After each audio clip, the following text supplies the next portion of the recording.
Welcome, everybody. What did I say? What was I supposed to be saying? Oh man, this is good. Welcome, everybody, to Let's Make It Weird. My name is Matt. I'm Julian. My name is Tim. And I am Zach. Excellent. Everyone's here. We have a special episode today. We are going to be talking about the Men in Black. Oh man. First off, let me start with some terrible dad jokes that I told that Matt over here. So, first one, what do you call a bandage that you have to wrap around a fish? What? A tunicate. God damn it. I wish these dad jokes were at least relevant to the topic. Why? I was really hoping for You took me far enough there. Of course I did. In which I was like, oh man, he really spun this into the Men in Black. It's a dad joke. They're not supposed to make any sort of sense to anything. I bet I could look seemed up. like the weird platform to launch that joke on. That was the first time I heard that joke. This guy says a guy comes on and it happens all the time. Lord almighty. I got another one, though. Oh, boy. Okay, so what do you call a bunch of crippled kids that are trying to act all cool? You call them lame. Oh, God. That's just so offensive. Oh, my God. I got a good chuckle out of that. I bet you did. I did. All right. So, anyways, Matt, I have the understanding that we're going to be talking about Men in Black today. Yes, we are. In fact, there shouldn't be too many jokes in this episode, but glad we started off strong. All right, so let me read this really quick. All right, let's say you see a light in the sky. It's a clear night, and the stars are out in force this night. Okay. And while you gaze upon the grandeur, you notice one of the stars begins to move across the sky. So it's a plane. Should I roll for initiative at this point, or? No, we're not rolling for initiative. Yeah, I'm out. Your initiative is 0. This obviously has caught your attention, and you are now following its course across the star-crusted sky. But it begins to grow in size. It seems becoming bigger when you realize it's not just growing bigger, but closer.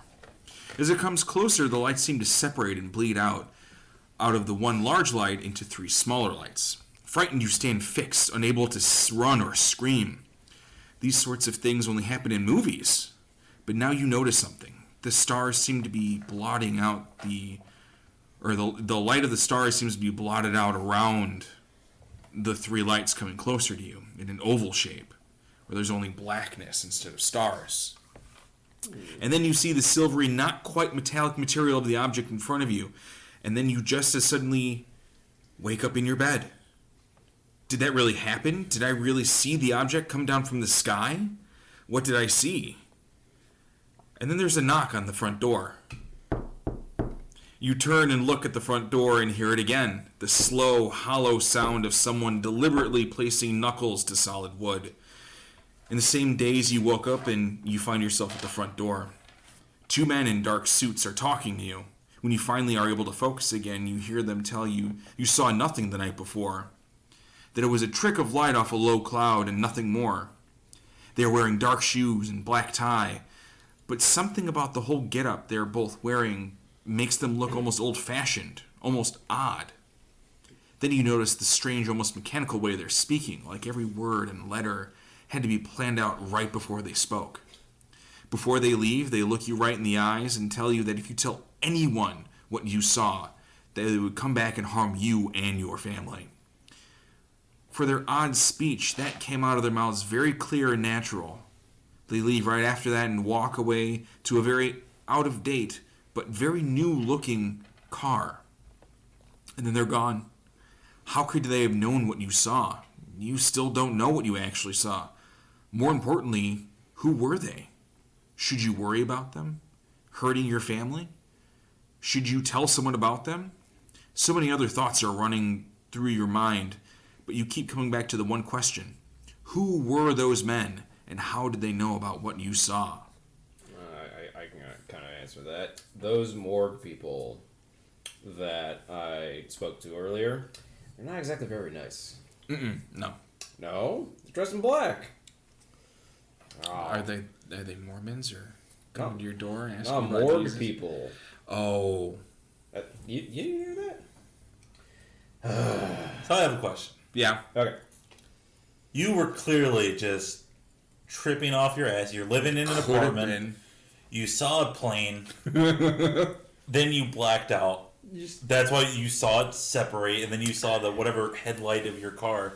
Because you were driving drunk. Yeah. Yeah. You somehow stumbled your way back into your bed. Yes. You woke up. These guys showing up at your door probably make you think about your weird hallucination more than they are preventing it. Yes, possibly.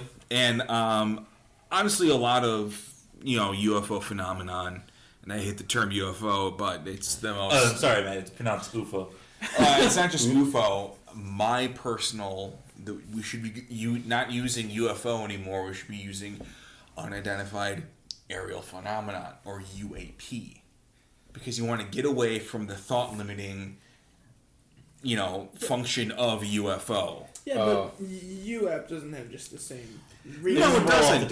It's just, yeah, But that's the whole point. Julian's got it. Anyway, we're off on a separate topip here. Let's get back to this acid trip. I was actually confused because I thought you meant the UPA, which used to be an old. Nailed it. That's Mike and Ike. I believe the UPA used to be an old animation sector. Sector?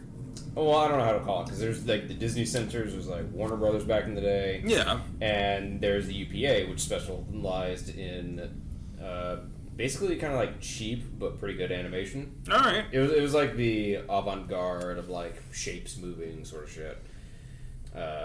If anyone knows the cartoon Ersatz or Ersatz. Nope. Well, I know you guys don't, but everybody give that a look because Ersatz is pretty cool. Okay, back to MIB.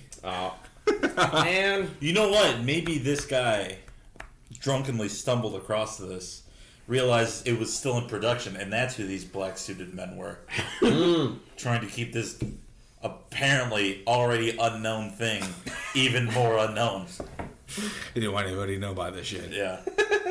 Gotta keep this UPA secret. Oh, yeah. So, what do you guys know about the Men in Black?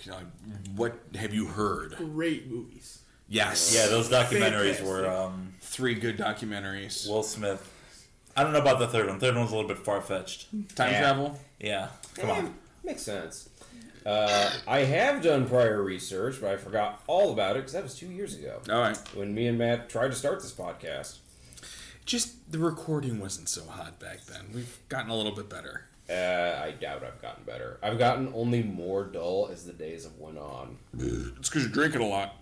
Yeah, that's true. My job started to turn me alcoholic. There you go. Cheers, everybody. Oh, yeah, by the way, we're all drinking a menagerie of drinks tonight. Oh, yeah. We've got 3 Floyd's Gumball Head, which is a delightful Indiana beer. Oh, yeah. We've got Spotted Cow from New Glarus, Represent.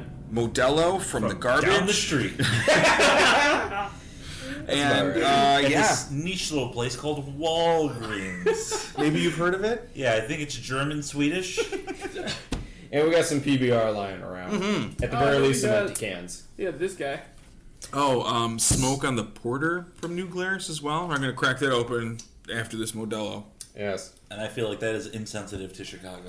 Well, Great fire. it's delicious. It's the greatest thing that happened to the city. What are you talking about? We celebrate the fact it happened. Yeah, I think the Great Fire really made Chicago. Yeah. did. The work of MIB? Probably not. I don't know. I'll tell you. Probably just mischievous. They could have tell you covered up guys. that cow, though. That soccer team. Maybe they did add the cow. You think they just used the cow as like a false flag? Yeah, I think they dressed up as little kids, played with matches, lit the town on fire, and then put a cow in the wreckage. Got it. That sounds about right. Good. That's a roundabout way to get steak, though. Now, we can explore that conspiracy theory in a later podcast. Yes, that'll be a bonus episode for this. So, Zach, you don't know much. Tim, you said you've forgotten a whole lot. I've forgotten a whole lot, but it did inspire me to make a character. Okay. Yeah. And, Julian, do you know anything about the Men in Black? I would say very little. I haven't done enough home research to know a whole bunch about them. Mm-hmm. I know they usually occur around phenomena that are observed out in the wild, usually across America. I don't know of many instances in foreign places or in different countries. There but, are There's interpretations. yeah, there's definitely people have encountered them, especially in the UK and Europe. You'll definitely find them there. But as far as I've noticed, they've always been American to European, like a kind of a whitewashed organization. For the most part. No affirmative action going on in that one. They are living in the 30s. There's no blacks and white. No, Will Smith. I think he was supposed to be representative of a white person. I don't know. It makes sense now that he's been in the movie After Earth. He played the whitest Sick person. After Earth, burn. Well, Men in Black, in case you guys don't know, are a phenomenon of the unidentified flying object universe, where they will come and try and silence somebody who has seen a light in the sky, or maybe they've encountered an alien or were abducted, and they'll come and tell you that maybe what you saw didn't actually exist, or it was a trick of the sky, it was swamp gas, or it was reflections off of a cloud, or maybe you just had a bad acid trip. Who knows? Could have been. Could have been. Fun fact, a couple weeks ago, I actually saw what I think was a star move in the sky. Okay. It moved very quick. It either could have been a shooting star, or could have been an alien presence. Or it could have been a satellite, who knows? No, because it was moving pretty fast. There's Or it could have been my eye. It could have been my eyes blurring when I was looking at the night sky. It could have been your eventual progression to blindness. all the drinking has caused the diabetes to take your eyesight. This is my fourth one for the night. Good. We were playing some video games earlier and drinking. But the Men in Black have not yet visited me, which I am very excited about. That's probably because you didn't actually see a UFO. I could have. Possibly. Well, I mean, you don't- also. Sorry, I didn't mean to interrupt you, but it also seems like a common thread with this is that people will see these instances, black out entirely, wake up somewhere else, think it was like a fever dream or something, and then these people will show up and be like, "Yeah, you know that thing that you thought was a fever dream? Don't think about it," and then they'll leave. Yeah, no, it's true. And then that just makes you think about it more. Yeah, and then you start thinking about it, you start talking about it drunkenly, try to get that same acid trip, and then the next thing you know, you're addicted to acid. Oh man. Well, a lot of the times too, these people will show up, and you haven't even told anybody. You're still trying to process what happened, and they'll show up and say, "Hey, you witnessed a phenomenon that actually didn't happen, so don't tell anybody, otherwise we're gonna kill your dog." It's like, I don't have a dog. Yeah, Yeah, you have like a hog's-headed beast of some sort. yeah. Don't take my goldfish. Seriously though, they'll show up and threaten you. Now, a lot of people will say that these are government agents who work for the Air Force or some other secretive branch of the government. Some people say they're aliens, and they're here to kind of silence people and remove their credibility outside of the government because they don't want to be known about what their activities are here. It's really up in the air because there's no one's been able to get like an ID off of them or like a pay stub to figure out who's paying them. I mean, it's just they'll show up and then leave. Yeah. Show up, harass you and your family, and then go dine and dash some poor waitress. Oh, absolutely. I was about to say that direct deposit really helps out. I was gonna say it sounds like a Chicago mob. Could be. So across history, there's actually been a lot of instances, or I guess encounters with what could be still considered Men in Black. A lot of times there, are I guess reports of mysterious figures coming in dark cloaks or robes and imparting either wisdom or thinly veiled threats to somebody to either continue research in one way or to tell them to quit their research. And oftentimes they'll use like kind of their influence to lead them to the end of their lives to their final fate, if you will.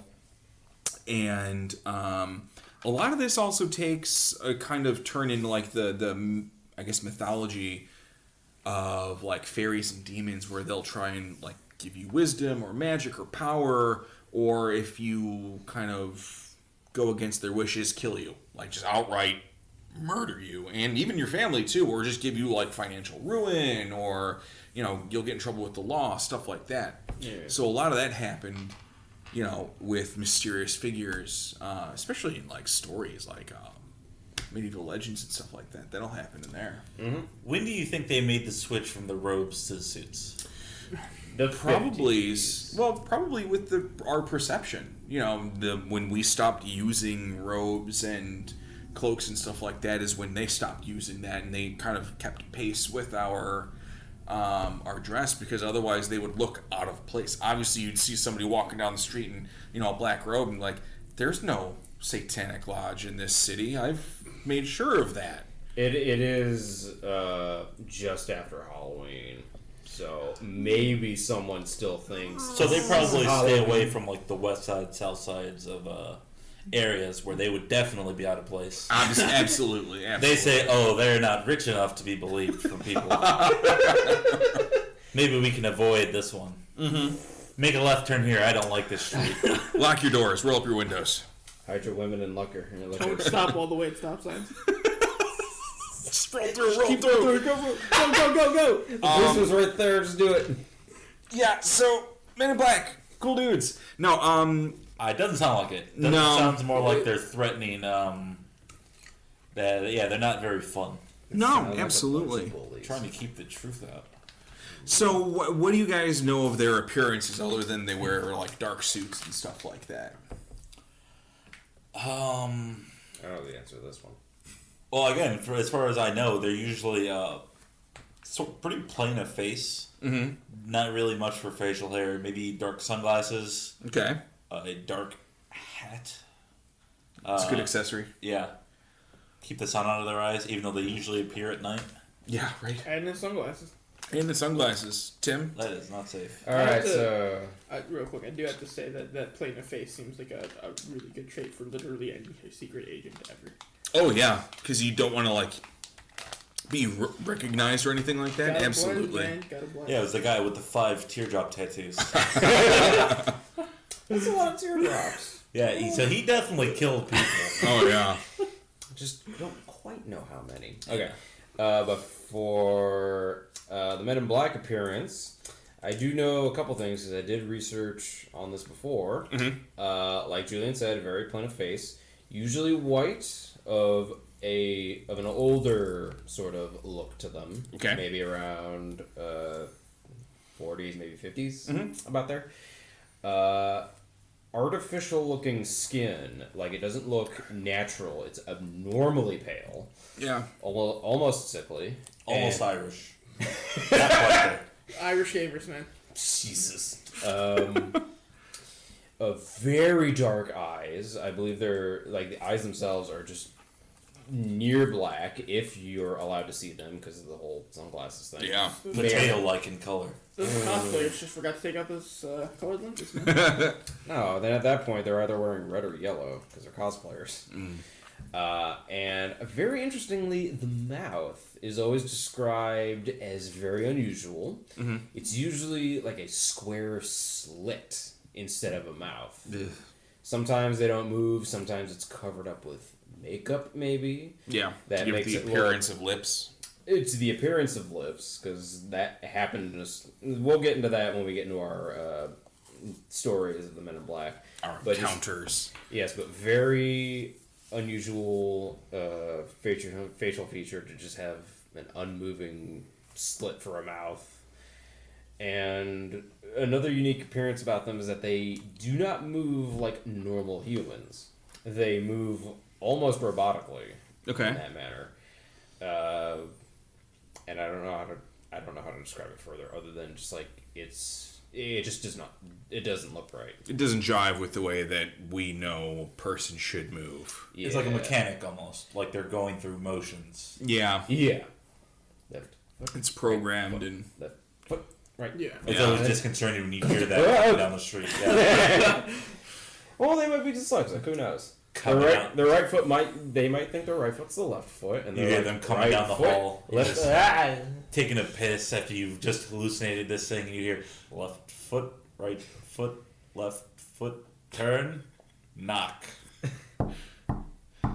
The Men in Black, if they do have this unusual appearance, usually, fit, how Tim will say. The other encounters are with the more human element of the Men in Black, which could be actual government employees from, like I said, whatever clandestine branch is out there, coming to silence you and tell you that what you saw wasn't real. And, I mean, it could just be a guy in a dark suit.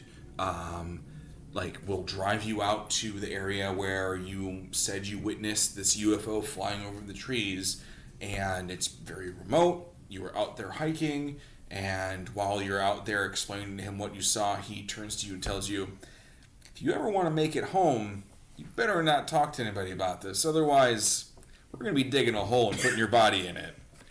Right here. Right here in the middle of nowhere. Sucks for you to see this in the middle of nowhere. That'd actually be kind of cool. Just like you're walking down a trail and just like, here lies Jimmy. We beat him up. Be like, that sounds about right. Jimmy sounds like a real prick. It's just a government graveyard. No, it's just the gravestone. But it's where the government drags all of the people that they murder. Oh yeah, just like in the middle of like Yellowstone or some shit like that. Saxon takes you out, drags you in the middle of the desert, and just digs a hole. Yep, there you go. This is what we call prairie dog area. Man, there's a lot of prairie dog holes out here. I know.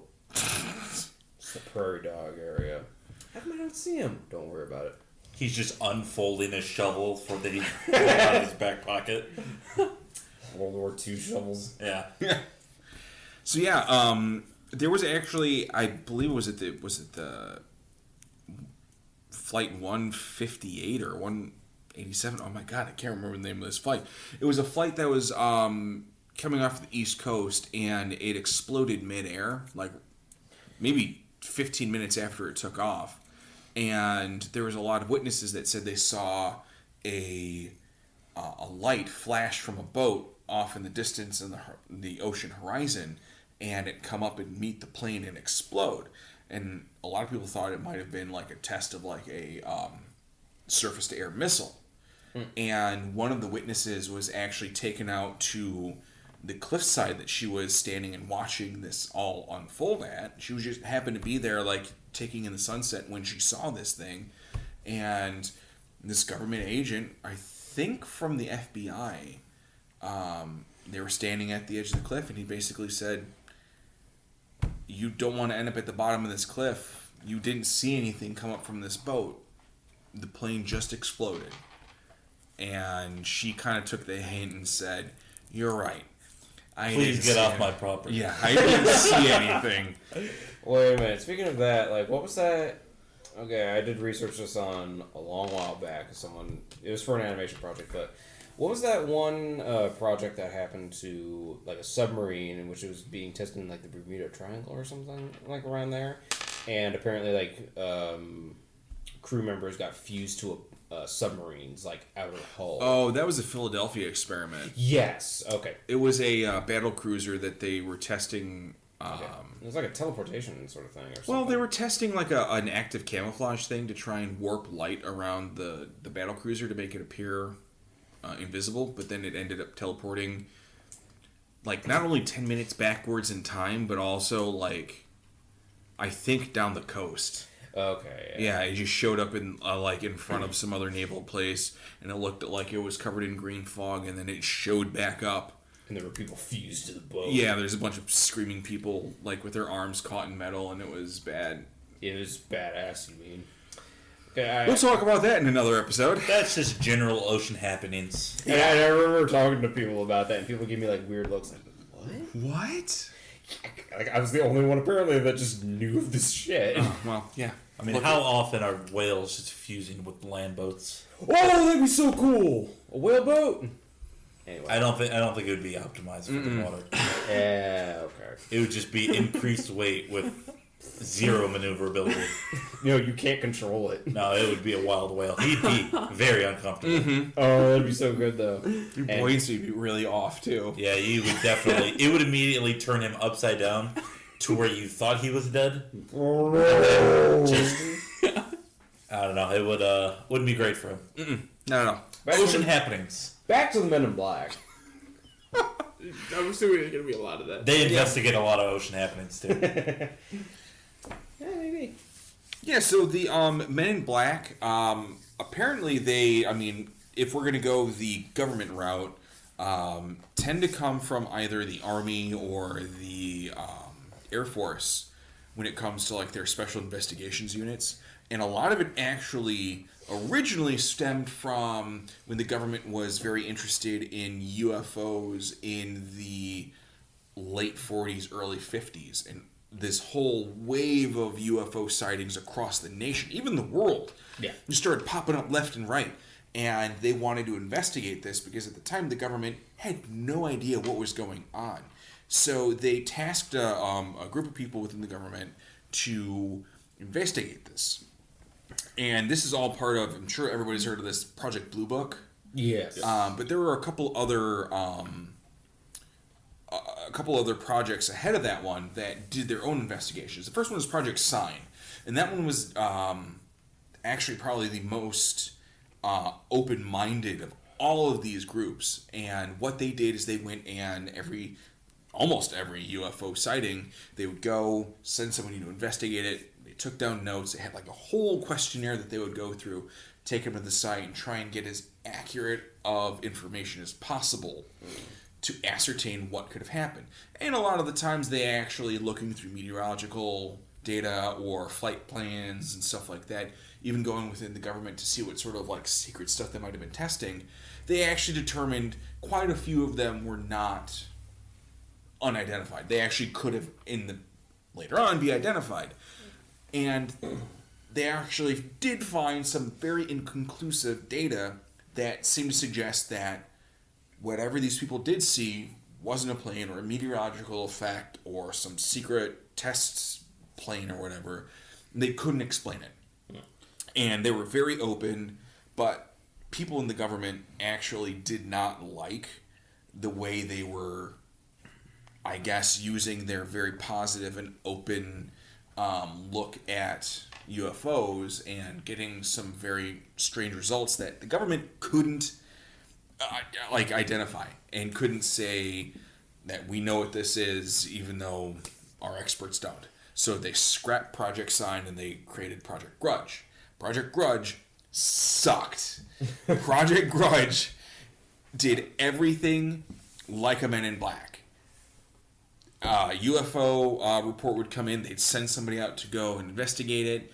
They'd take down maybe 5 minutes worth of notes and then tell the person, "Oh, you saw swamp gas igniting in the atmosphere." And the guy's like, "What do you mean?" I live in Arizona. Yeah, it's like, well, there's no swamp anywhere. They're like, well, it happens, like, so maybe you saw a star, or maybe you confused Jupiter. No. Jupiter was facing west. This was happening in the east. Yeah, and it's like, so Jupiter touched down on my lawn, and beings disembarked from it. They're like, yes, you saw Jupiter. So like, I'm not part of the government, so I would know. Well, that is the Roman god of the gods. Oh God. Yeah, we're getting into that shit. Let's not get into mythology here. Yeah, I'm gonna. I did watch a great movie yesterday with my precious girlfriend called Hercules by Canon Films. No. Oh, the Canon Films one. Okay. Yeah, where he tosses a bear into space. That was amazing. Maybe that's what landed on this man's lawn. Mm-hmm. Could have been. The bear tossed all the way from the past, non-existent time. No. Into a wormhole Back that when landed now. Back when Lou Ferrigno actually looked pretty handsome. For a dude with a beard. You were saying? Yes. Thoughts real quick. Okay. From what I'm gathering right now, the Men in Black's whole MO seems to be to silence the people searching for the truth. Correct. What is the opinion on SETI? Or are we going to touch on that later? Well, I mean, SETI really doesn't do much. Doesn't factor in. Their name is the search for extraterrestrial Correct. Intelligence. Unfortunately, I mean, no one really takes them seriously. It's sad. It's sad. Nobody takes them seriously. It's composed of a lot of amateur ufologists. I do think they try and keep that out of there. Yeah. Because the last thing you want is a bunch of goofballs fucking it up. Yeah, but you want somebody who wants to know if there's other life signs out there. And unfortunately, we're using radio frequencies, which a lot of scientists now really do think an intelligent species trying to broadcast something across space wouldn't use radio frequencies. They try and use maybe microwave beams or some other data like transference. But unfortunately, we haven't really figured out a better way of receiving information from outer space. So that's what we're doing. Well, who knows what kind of radiation they're blasting out there? It's like we don't know how to receive it if they're sending stuff out. And as a quick side note, have you guys heard of it was called the WOW frequency? Yeah. It was a band of radio frequency that came into SETI, and it was anywhere from 72 to 24 hours of this radio frequency that came in, and it wasn't just like the random data that you get from like a pulsar or from some other radiation. It was an actual it was an actual pattern of numbers that you Yes. translate into something. Really? Yes. And That's awesome. the scientist who picked it up on his scopes, actually, when the printout came out, and he just wrote "wow" on the side, so it's called the WOW signal. Anybody I who think I have heard of this. I didn't hear about it that in depth, but are we positive that it wasn't just the jock section of the government that was sending it to prank like these guys with the glasses? we don't know. They actually did do quite an extensive investigation to try and like negate any sort of terrestrial radio frequencies that could be coming in, but it was actually in this very specific band, this frequency band that no one on Earth is actually allowed, even military is allowed to broadcast on. So it wasn't Football House on the campus of that. No, it wasn't. Yeah, it wasn't the jocks versus the nerds, unfortunately. Gotta make sure. Yeah. Can't rule that out. Flies, Yeah. The nerds again. Breaking out, they're just branding each other while they're waterboarding terrorists, sending out these frequencies. Oh yeah. And you know all those people who were deciphering those frequencies had pocket protectors. They probably had pocket protectors. You could hear the pocket protectors. The coming late from them. '80s. Take it here. Late '80s scientists. Oh yeah. Yeah. So yeah, Project Grudge. Back on that is actually where we get a lot of the I guess MO of the Men in Black. The idea to silence a witness and that they didn't see anything. And once the higher ups in the government found out how Project Grudge was being coordinated and all the information was being processed, they shut that down because it was the complete opposite of what they were looking to get at. So then they created Project Blue Book. Project Blue Book was designed to be to be very neutral and to just collect information, Threaten the people. not always threaten the people, but try and offer explanations as best as possible. And they actually did a pretty good job of, like Project Sign, cleaning up a lot of the stuff and be like, you didn't see a UFO, it was just a balloon. I'm sorry. Yeah, you were real drunk in moonshine. Oh, yeah. My moonshine will get you. Oh, yeah. Mm-hmm. But they also had a bunch of, like Project Sign, a bunch of inconclusive data. And they, unlike Project Sign, who said that there was a strong indication that these anomalous data that they were receiving was probably from an outside of our Earth intelligence, Project Blue Book took the opposite approach and said that because we cannot determine if it is an outside intelligence, it was nothing, and this inconclusive data is junk. So, Project Blue Book was great. You can actually look up all the Project Blue Book files online. They were released through, I think it was the Freedom of Information Act. So you can look through hundreds of thousands of pages of government documents. And if you ever wanted to if you have insomnia, start reading a couple of these reports. Good God, they're the driest things you have ever read. They got rid of the threats. They got rid of the whole meat and potatoes. Oh yeah, there was nothing there. I don't know, man. I've read that Dulce base shit. Oh God! Like Lord, not only was that site visually hard to read, but Lord Almighty. Oh, we're talking about the Angel Fire. Oh Christ! Yeah, it was stressing on the eyes. Yeah. Oh my God! I wanted to gouge my own eyes out just so I wouldn't have to look at it. It was like a textured background with type on top of it, and it was just it was one of those Magic Eye pictures where you had to break your own eyeballs to look at it. That one. You looked at the bad one. I had the good one.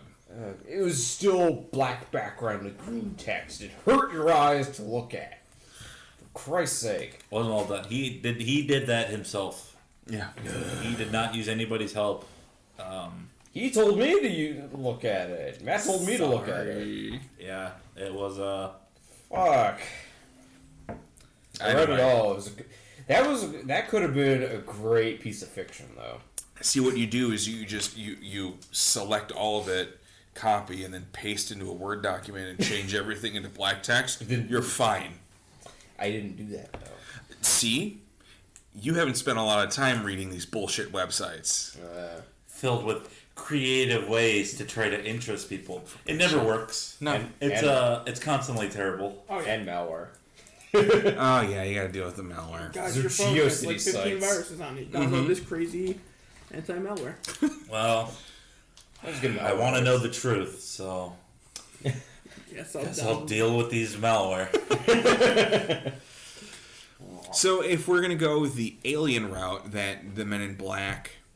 Sorry, I actually have a question I wanted to get to. Oh, yes. So, I guess we wouldn't know this answer fully, but what do you think is like the full extent of power that these agents have? Because obviously when you have different forms of government, they don't always communicate one-to-one with one another. Yeah, No, it's true. Each sector is handed down to a certain. At least I know in the CIA it works. Each sector of the CIA is handed its own director, which is overseen by the actual director of the CIA. Yeah. So when you look at this, like, because apparently, like, when it just started, it was just a group. Yeah. Like, it was a handful of people. So how did they coordinate that they were able to find out, that they were able to basically rule out some of these operations? They would probably, because they were working within the Air Force, they were able to go directly to Air Force intelligence, and then it would go from there, and then all the information that they were, had clearance for would come back to them. Or they would just say, we can't tell you anything, but no, this wasn't anything that we had, or yes, it was something that we had up there, it's a secret. So within that, they were able to send out their feelers. Now, for anything, I guess nowadays, it really depends on, I guess, how willing they are to keep stuff secret, because they're probably working with a private company rather than like rather than just the government itself. You're probably looking at someone who's working for somebody for profit. Oh yeah. Yeah, and that's going to, I guess, really affect the sort of information that they have, because they're trying to cover up like a secret spy plane or like some new like invisible drone that suddenly became visible. I don't know. A malfunction. Yeah. Now, the question that I have is, what would the structure be like? Would it still be the same as like a current government agency where each sector is overseen by a certain director, or is it just independent? These agents have their own discretion, or I don't know. We don't It's tough to know. I mean, they could be coming from Air Force intelligence, even naval intelligence, and they would have their their commands from there. But who knows? That's a tough one to say, because it's so secret. We're never going to know unless the hell happened there. I have no idea. What the hell? That is a bunch of foam and say, God. All of the foam. For the record, Can I see that? Yeah. Zach's gumball head beer has decided to foam up to the very brim. I can take a picture. Yes, please. We're gonna put this on the Instagram. Like that's happened to me a couple times lately with my spotted cow. After I open it, Yeah. and it just like exposed to air, it just starts foaming a little bit. But how warm is it? It's not very. That's the question, because I think the warmer it is, the more it's gonna foam up. This is extremely warm, so. Well, I hope you like head. Equally hard to stomach. I hope you like the head of beer, because that's all you're gonna get. Oh yeah. Tell you what, I don't. You want me to drink the rest of that? If you want it. Yeah, why not? Sounds like alcohol, I guess. Yeah. I'm pretty. Well, because Spotted Cow's so light. Yeah. Like, one beer is kind of like half a one. So, yeah, fuck it. We're gonna have to cut all of this out, by the way. Yeah. Major editing. Or just leave it in. Don't tell me what to do. So let's say we're looking at aliens here instead of just the government agents who show up to scare the bejesus out of you. Which, more often than not, I'm okay right now. The encounters that, especially the ones that seem to stick out, are the ones that seem to be aliens. They're very mechanical, almost robot-like, and just it's very strange when they show up. Oh yeah, they're very weird. They do not act like normal people. No, but that would lend credence to the to maybe why they would go and harass people about revealing this information, because obviously, to get a bit deeper than we will get in this episode, there's obviously been agreements between alien life forms and government that the government itself will reveal alien life forms whenever they've decided that it's okay. It's beneficial to them. Yeah. Yeah, because apparently there was that one time where they're just like, yeah, let alien activity happen. Let's try and assimilate the population to get used to this sort of thing, right? Wasn't there a small time with that? The whole thing, I think I remember from that, was they traded technology for it. Yeah, they traded technology to... I do remember that. And that was a big thing of, like, why we had such a big leap in technology between, like, I don't know, between, like, the 50s and 60s. Yeah, after World War II, there was an enormous jump of technology, and it was just, it was so rapid, and it was so fast. Yeah, that was very interesting to see the whole movement forward in there. Yeah, like the first creation of the computer, I don't remember the exact name of it, but the first iteration of computer was basically a giant machine that was unlike pretty much anything that had.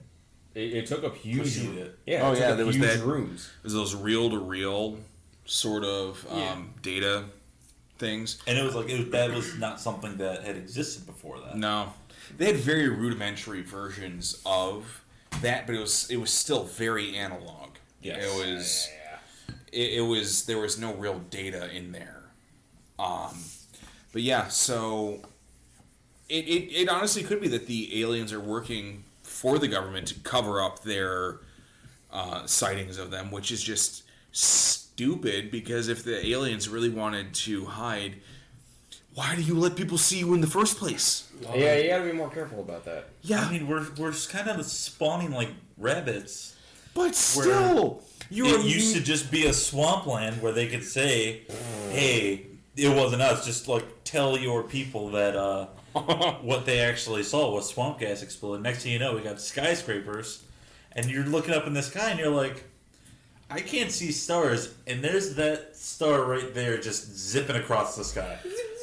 I mean, I also take into account this is the age of social media. True. Everything's going to be posted everywhere. Somebody says. But these I the don't Men in know. Black I'm not was using it.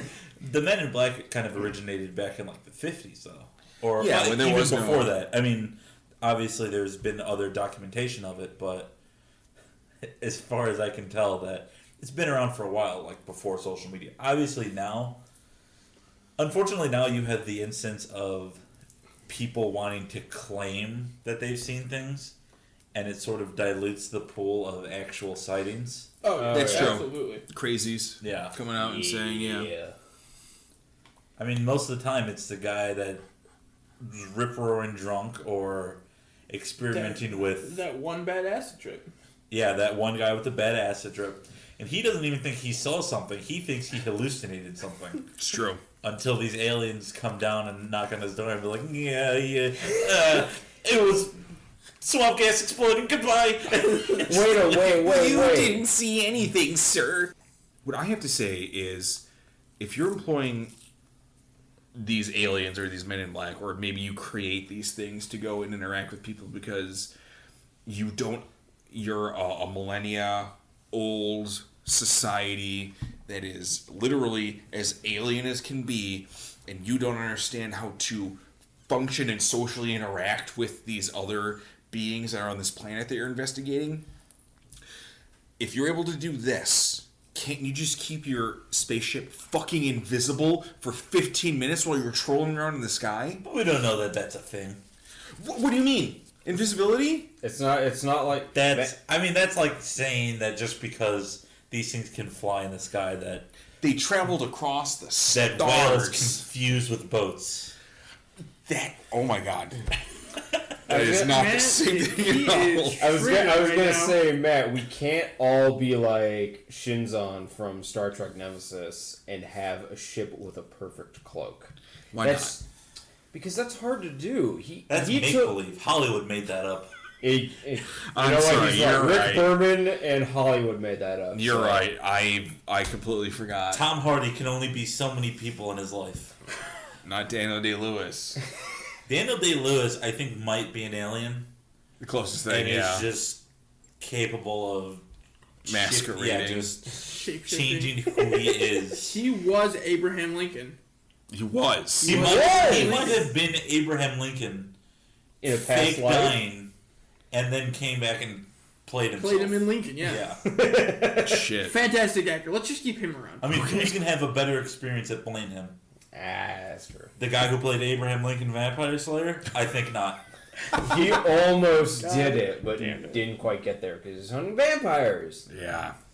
Anyway. Okay.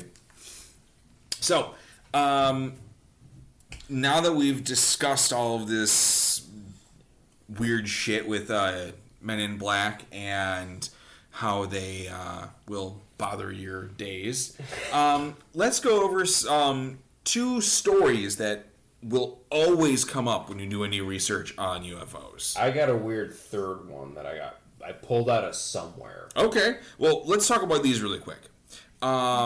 First off, we have the story of Albert K. Bender. He founded the International Flying Saucer Bureau, or IFSB. It rolls off the tongue so nicely. It was the first major civilian UFO club in the world in 1952. Although the organization was a success at first, he mysteriously shut it down in 1953. Although later it was found out that in the year 1953 they were burning through money like crazy and weren't making any of their money back. So that could have been a reason why it was shut down. Late in the summer of 1953, Bender made a series of discoveries which led him to believe that he had finally found the truth of the UFO cover-up. He had planned to reveal his findings in the October issue of Space Review, which was the magazine that IFSB put out. Of course. But before the issue was published, Bender was visited by three men dressed in black who had already read the unpublished report and confirmed his findings. Bender later admitted that in March 1953 he had been approached by three men in black, and these men communicated with him telepathically. He had received a metal disc from them and instruction. He reported that he felt like he was being transported. These men apparently shared insights into the nature of UFOs. The men also shared the origin of UFOs with Bender, and afterward he became ill and didn't eat for 3 days. That's a weird bit of information. He ran out of money printing out these magazines and couldn't eat for 3 days. This is, yeah. Dang it, I gotta eat dirt in my backyard for the next 3 days. Or you could just eat ramen. You could just eat the magazines. No, he spent all of his money on that. I know. Yeah, I was gonna say, that's a waste of ink and paper. Yeah. The silencers, as he called them, scared Bender to the point where he did not publish the report, but left a warning. We advise the engaged in saucer work to please be very cautious. Bender then suspended publishing his publication and dissolved IFSB. Oh. So Tim's been looking at me as I've made a weird stern face. You looked at me when I made a weird stern face. What I don't understand, so he saw aliens, he knew about it, he completely uncovered. He uncovered something. This UFO conspiracy. Yes. He figured everything out. He connected all these dots. Yes. A handful of people, maybe 2. Yeah. He said 3. 3 showed up at his door, reading his magazine that he had not published. So he created the magazine. Yeah. He didn't publish it. So it was just sitting next to his toilet while he was published issue. Yes. Now they didn't show up at his door. They showed up in his bedroom while he was asleep. They materialized out of nowhere. And this is the man who was eating dirt for 3 days. Well, that's my theory. It's a sound of a series we had. He either just didn't eat anything or he ate dirt for 3 days. Yeah. I assume both will yield the same result. Mm-hmm. Perhaps. I think you get dirt toxicity. These 3 guys scared him enough that him uncovering extraterrestrial life.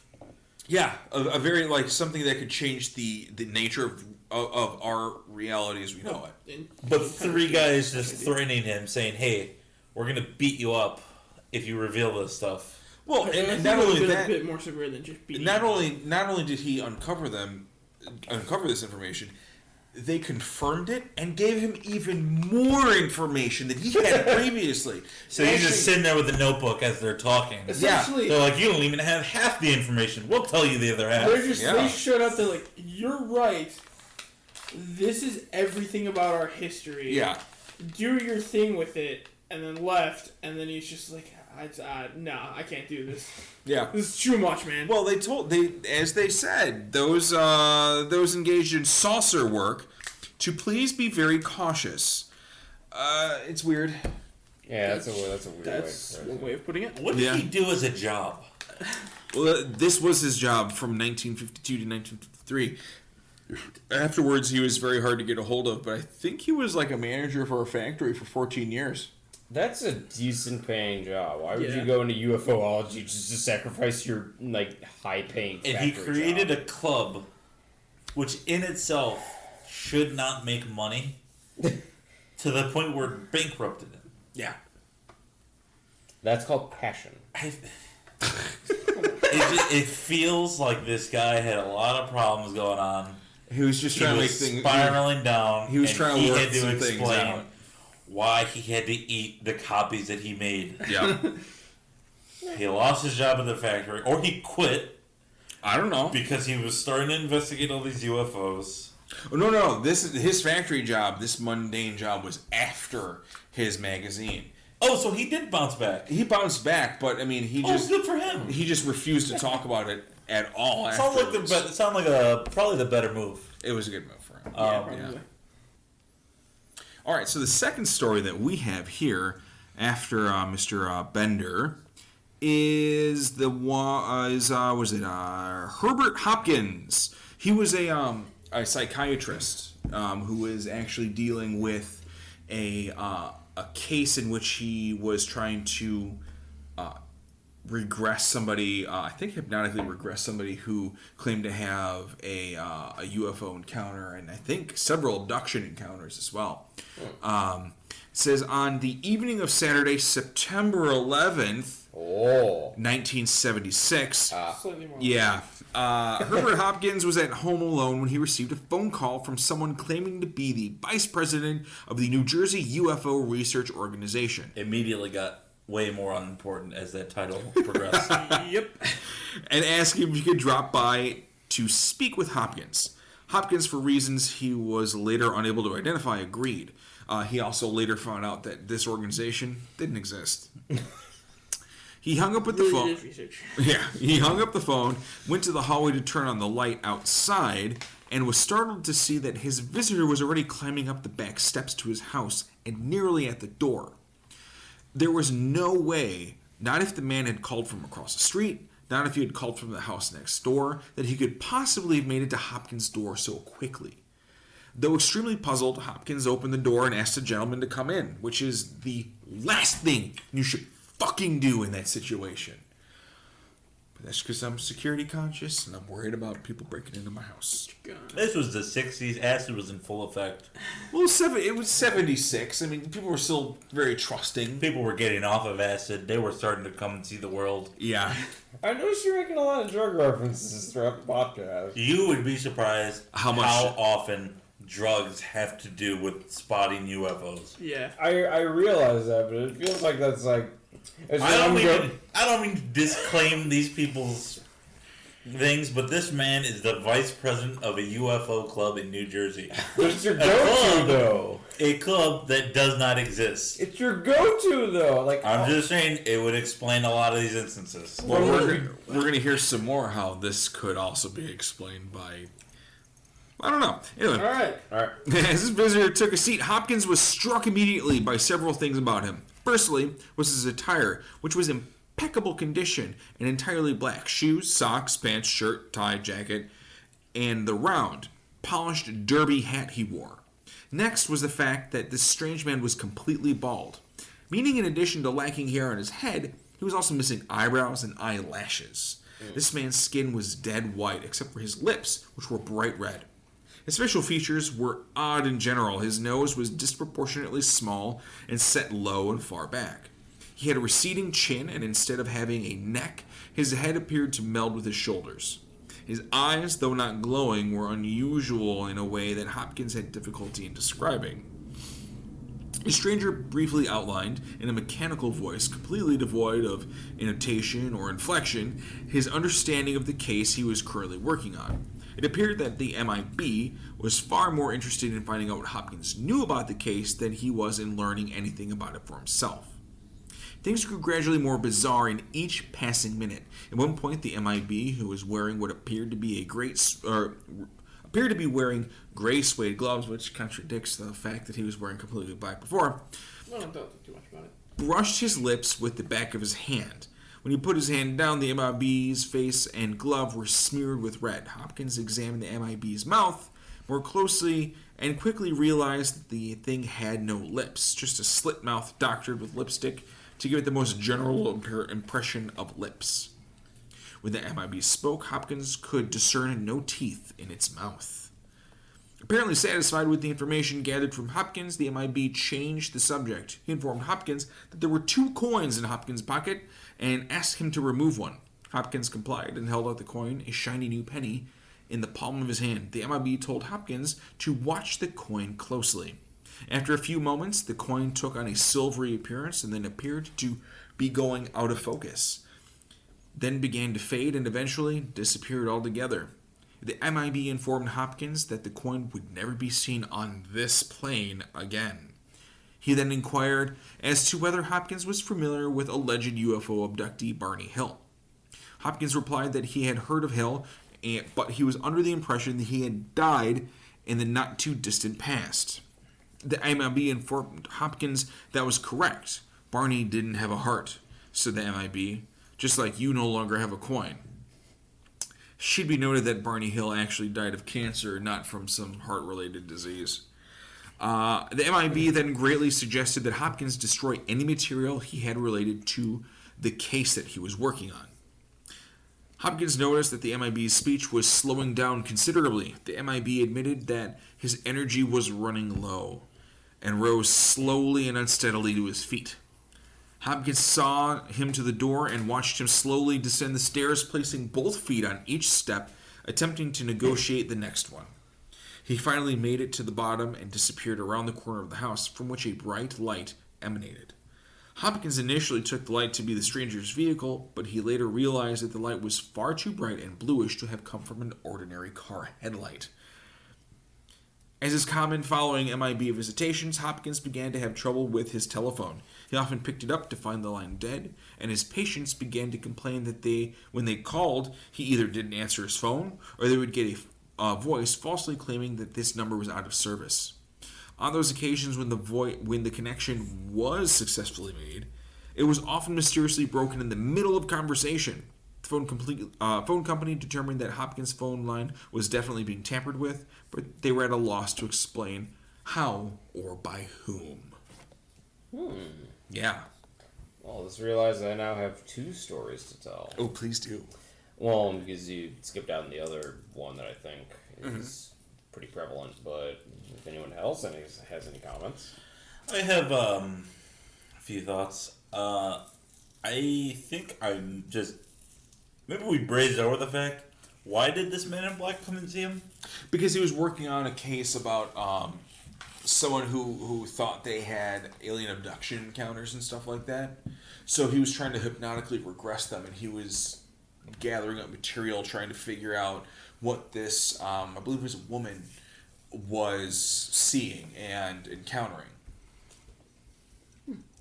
Yeah. And the second question is, this alien didn't do any research on the people he was going to be bringing up? No, he just assumed that he'd get the information from this guy.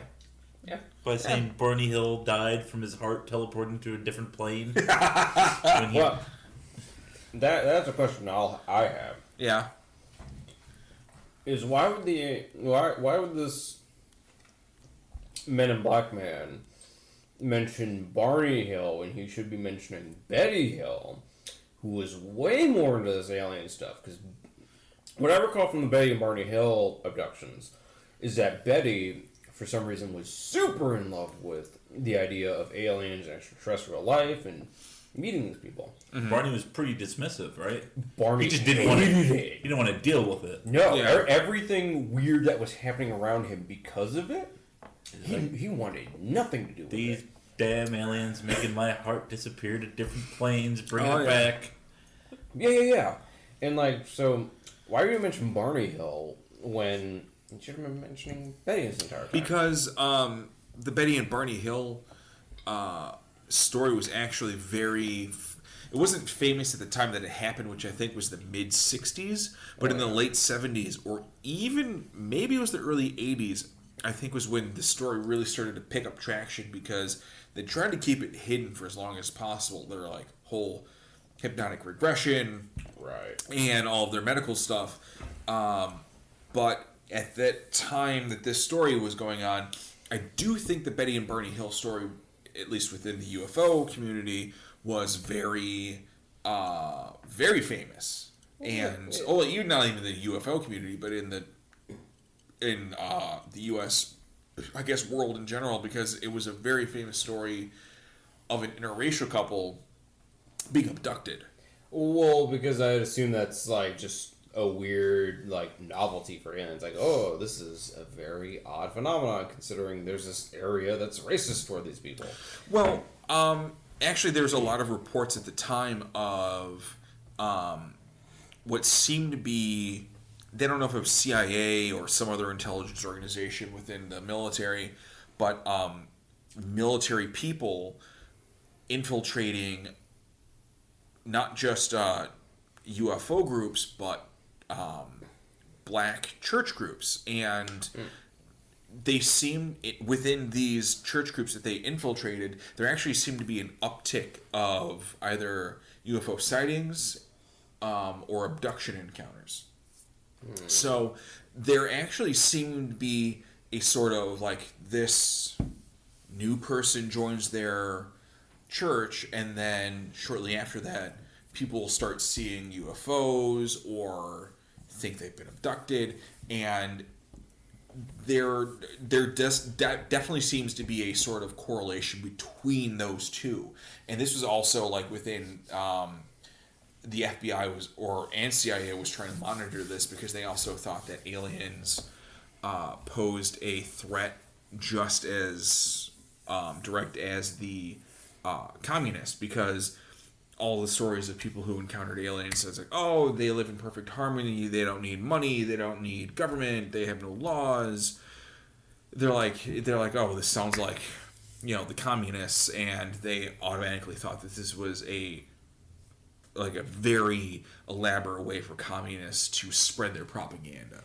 Okay. So this was like, there was a lot of fingers in a lot of different pies trying to figure out like what this UFO phenomenon was, could it be terrestrial, all this other stuff. So they were inside these groups.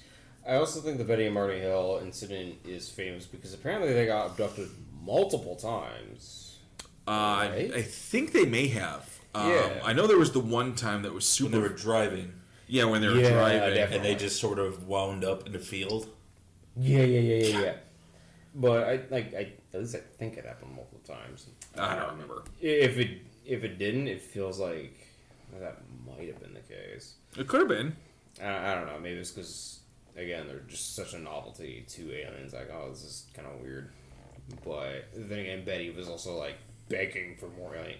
Like I remember doing a Google search on this lady. She's like next to a paper mache like gray head, smiling with her like old lady jowls. She enjoyed the probes a bit too much. She might have. Whereas Barney was like, "Damn it, and this must have been the syphilis, but I haven't fucked anyone else. Damn it, Betty, is there things you're hiding from me? Nah, it's just those aliens. God damn it, Betty, I don't want to hear about this alien talk. Shoving stuff with my butt, they must not have cleaned it very well. Yeah, Lord. But yeah. Oh, I actually have a question about this guy also. He doesn't seem to be big in the UFO community. Like, the biggest thing is that he was conducting the hypnosis on the woman. Yes. Yeah. And that's the thing about it, is he wasn't telling anybody that he was researching UFOs. He was researching, he was just collecting data on a patient who was going through like a psychosis type. Yeah, had mental issues. She was depressed. She didn't know what was going on. He wasn't doing any research. And he wasn't telling anybody about it. He thought it was like, oh, what a funny coinkydink that the vice president of the UFO Club of New Jersey that's the thing. Also wants to come here. This story shoot the shit with me. Yeah.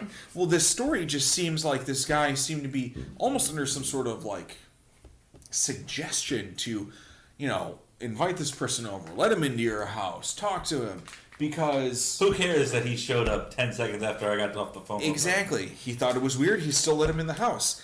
I wouldn't have done that. That seems very suspicious to me. But we have time. They were just enjoying life back then. Because of the drugs. It was so prevalent and easy to get. You would just look at a homeless man on the street and be like, "Hey, sir, why don't you come on in?" And once again, that's your go-to. I've noticed. Next thing you know, Richard Chase comes in and you are blood for a vampire.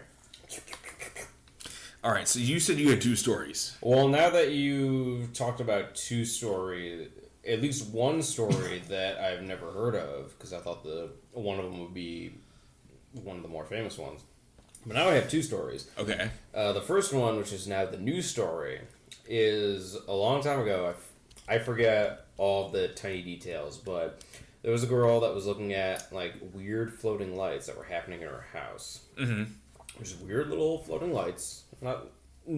Nothing too crazy because people can see that in their own homes sometimes if dust's floating around. But this wasn't normal like light refracting off of dust. This was like actual small lights were just floating about her house. Okay. I believe. Like a ghost? Like a lightning bug. Yeah. Yeah, a little bit. So after she witnesses this, she hears a good old on her door. Mm-hmm. And a man in a black suit with dark eyes and a very weird mouth comes in and speaks in a robotic manner, like, "May I come in, please?" And this was during the 50s. You trusted people back then. They still had that like aura of trust around people. It's true. So she said, of marijuana. So she says, "Come in, mister." And he comes in, very weird and robotic-like, sits down on the couch, And I believe the floating lights in her house have just disappeared at this point. Okay. He's looks like he's sweating because it's like a blistering hot day. He's like, "May I look at a glass of water?" So she goes in the kitchen, brings him a glass of water, and true to the sentence, the semantics of his sentence, he actually looks at the glass of water. Yeah. Doesn't drink it. You just drop it on the ground. Drops it like it's Shatters it. I would love that. This Like, is what I think of you. Globs it. no, you just like, interesting.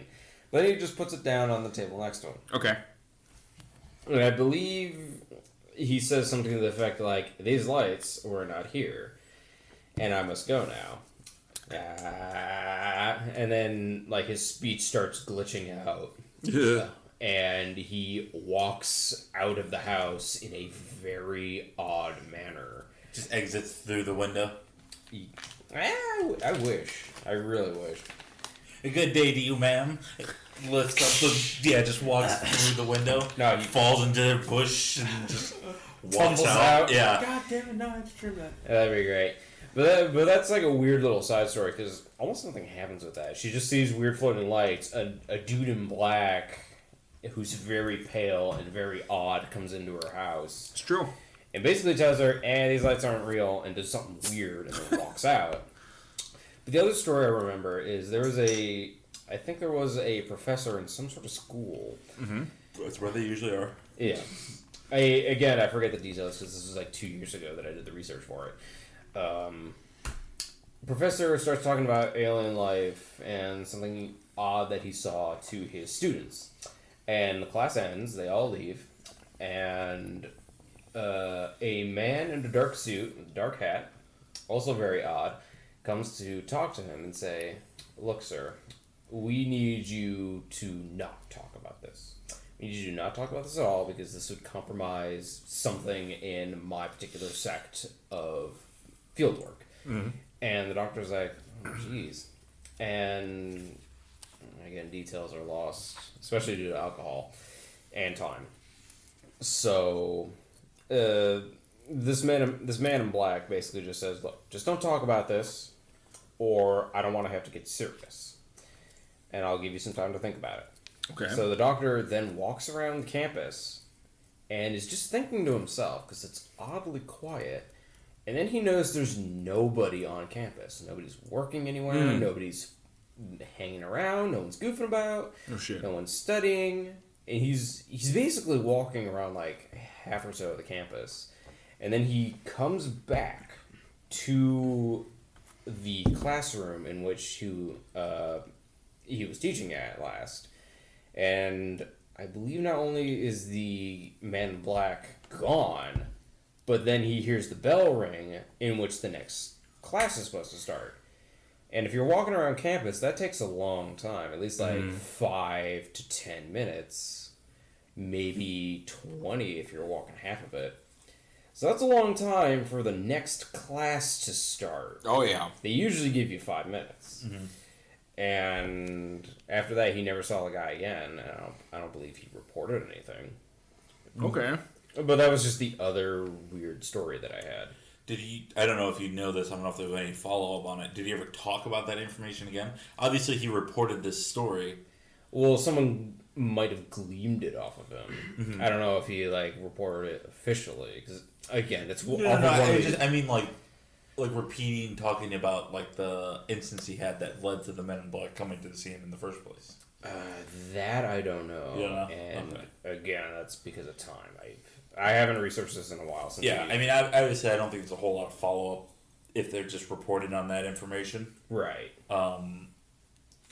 Yeah, it's weird just because like the presence of this guy seemed to create like a small like time pocket or something wherein like time just seemed to like either flow slower or stay still. Could be. Yeah. So just weird phenomenon are just happening around the Men in Black.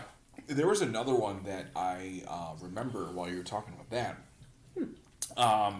It actually coincides with the Mothman stuff that was happening in West Virginia. Yeah. And it was, I think it was shortly before the bridge collapse, a man walked into the police station and started asking questions about all of the phenomenon that was going around the town, because people were seeing the Mothman and like weird lights in the sky, or were being like attacked by odd creatures. They didn't know what was going on. So this little man that the woman at the front desk described as almost Asian looking, but not quite. He looked Asian. This is also like the late '60s, I think, when this all went down. So it's trust also was very low. They had a different sensibility about them. other than the people in the 50s, which had trust all over the place. Well, yeah. So when he walked in, he started asking some odd questions, making odd statements about stuff going around town. Like he came in asking about things that were going on around town, but then when the woman started giving him some information, he started making odd statements outside of the question that he had asked, and then picked up a pen that was lying on the desk, looked at it as though he had never seen a pen before in his life, laughed, and then ran out of the police station. But he was also wearing like a black suit, a black hat. It seemed to be dressed kind of out of style with what was going on at the time. So this was definitely these guys get around. I mean, they're at a lot of important events, or even just minor events, especially when it comes to UFO encounters. So stuff like that. So we didn't cover it too much in this episode, and I don't know if there's much evidence to back it. But isn't there a theory that not only do they show up after these events, like where you experience extraterrestrial things, aren't they also seen as like harbingers of disaster? sometimes, Where they will like come upon a town, a big number of people will see them and like witness them. I do think that's part of it, but I And I then, haven't like, just some sort of disaster will happen, like that bridge collapsing. I haven't actually found too much to correlate those two, but I'm sure if you look it up, there's some correlation to disasters in a town, or even small disasters, and the interaction of MIB within the community. As I say, that sounds like a myth thing that would have happened, like you said, back in the medieval era, where it's like, oh, a dude in a black coat and cloak imparts some sort of knowledge, and then it might happen. He might have been clairvoyant or something. Yeah. When in reality, it's like, nah, he's a time traveler, like a Men in Black sort of thing. Could be. Who knows? And another curious thing about the West Virginia thing is, like, that guy acting as weird as he does. Well, I think it's just because of the coal mining area and how, like, toxic gases or, like, toxic substances would have just seeped somewhere. Would have farted out of the ground. No, seriously, like, these coal mining communities are just horrible. And then they had a TNT plant that was right on the water line. Okay, that's not smart. Okay, yeah, and I think there was actually an issue where some of the chemicals from the TNT plant got dumped into the water. Yeah. It was just like... They have to use lead pipes because lead gets the water there fast. Yeah. And lead gives everything that sweet taste. That gritty, sweet taste that just cuts your throat on the way down. Oh, yeah. Yeah, seriously. I can't wait to cover the Mothman in a later episode. Wait, are you talking about the Luna Moth in Metroid Prime 2? I don't think so. I don't know what you're talking about. That was a good game, though. I gotta find a copy. Anyway. Irrelevant to the topic. Yeah. I don't care. I need to find old GameCube games because they're disappearing. Virtual console? I don't want the Metroid Prime trilogy. I have the other two. I just want the one. Anyway, back up. My question is, when is Will Smith and Tommy Lee Jones going to visit my door? After Earth 2. Yeah. The Aftering. Tommy Lee Jones's corpse is just laid out there. And that pile of whiskey bottles known as Rip Torn is there. Uh-huh. Also a corpse just laid off in the corner. I mean, I don't think you hear a whole lot about the Men in Black nowadays because they've done such a good job of discrediting the UFO community and the whole idea of extraterrestrial life visiting Earth altogether. Anytime there's a sighting of a UFO and the story gets on the news, what soundbite do they play right before it? The X-Files theme song. Yeah. So there's no serious thought that goes into this thing. They don't need that Men in Black anymore. You could see a UFO in the sky all you want. They're not going to show up anymore because no one is going to believe you. Back in the 50s, they were, because no one knew what UFOs were. No one knew how harmful grain alcohol actually was on the system. Well, also during the 50s, that was when like a huge alien, like, I don't know what you call it, like explosion in the media was happening, where like there's movies and I have 2 big issues of Swamp Thing by Alan Moore, and that's about extraterrestrials, and it's like, wow, this really was just prevalent back in the day. Like, there's so many alien movies from back in the day. It really was, because there was all these UFOs showing up, and no one knew what was going on, and they were just the government was desperately trying to figure this out, because the last thing the government wants to tell you is they don't know what this is, and we have no way to protect you. Right. Because it's just like why a lot of people think that the government's not going to ever, if aliens are coming down and abducting people and the government isn't in cahoots with them and they have no way of stopping them, they're never going to tell us, because what's the last thing that they want to do is tell you, we have no way of protecting you. You're on your own. Yeah, that's if an just alien wants to come for you, all that does is incite mass panic. Oh, it is going to be riots. Yeah. It is going to be terrifying if that actually... As disconcerting as the government is, let's be honest, we all count on the government for some sort of protection, either financially, security, whatever it is. To protect... You look to the government for some sort of protection. And to hear, there's this issue that's going to possibly cause extermination and we have nothing that we can do about it, that's the last thing that they want to say. Yeah. Could you imagine how relaxing that would be, though? Knowing that there was nothing you can do. And you just had to accept it? Oh my gosh. Be like, just lie in bed and be like, oh yeah. I would go out in Easy open days field the and rest of my life. I'd have like a laser light thing going on and like trying to direct aliens to like pick me up. I so desperately want to be picked up by aliens. That'd be so awesome. But then you got to be worried about being a probe holder, and you know they don't clean them. I could deal with that if I get to just like, meet an alien. You also have to worry about being dumped into the nightmare hall at Dulce. Oh, Dulce Base. I saw all those fake pictures and models and like one of those crap YouTube videos. Good. They're impressive, scary models, but I know they're fake. Yeah. Just all of the little, like the embryos are different stages of development the tubes. No. They reported like constant screaming from weird shit that you wouldn't find anywhere else. See, that's the type of things you don't have to worry about as MIB.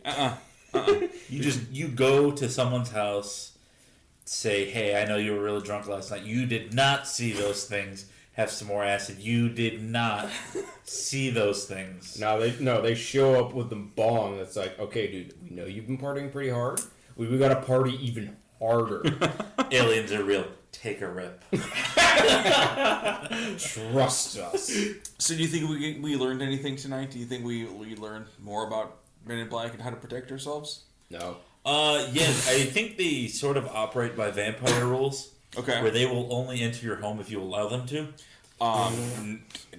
Not Albert Bender. They were in his bedroom when he woke up. Albert Bender was eating dirt for 3 days. I was going to say Dio of JoJo's Bizarre Adventure stayed in his own castle and waited for people to come to him. See? Okay. And Dio is a magnificent vampire. All right. Well, I think we can leave with that.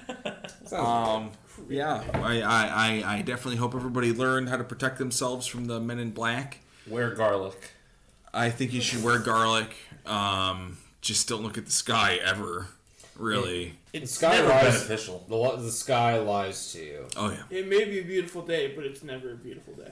Because then you got to worry about chemtrails and you got to worry about all sorts of other things. Yeah. And it's not worth the headache. Nope. I keep seeing chemtrails off in the distance, just planes leaving smoke trails, and I'm wondering, what kind of horrible radiation are they spreading? Uh-huh. Yeah, you're looking at a plane following it into a cornfield. Next thing you know, you're waking up in your bed. You don't know how you got there. I had that exact same dream almost twice. See, that's not good. That's you driving, being asleep, and then operating while unconscious. And let me tell you, that's not a good excuse for the cops once you hit someone.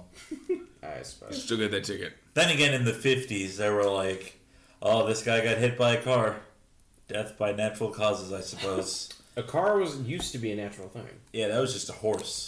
Before they had any sort of classification. Follow us on Twitter, everybody. Make It Weird Pod. We've got the Instagram going. Let's Make It Weird. All one word. It is awesome. And we've got, you can email us at letsmakeitweird@gmail.com.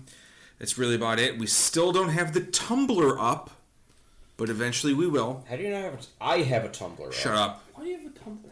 Because I wanted a place to show my artwork, and I just never followed through with it like 3 months See? after. It's tough. It's actually not. Well, Matt, it was great being back on the podcast. It's been a while. It was a lot of fun. It's been 2 years for me. Yeah. It's been an interesting first time. Excellent. Well, we'll hope to have you guys back on here again. And I hope everyone enjoyed the episode on the Men in Black. And I hope you keep it weird. Bye, everybody. See ya. Bye.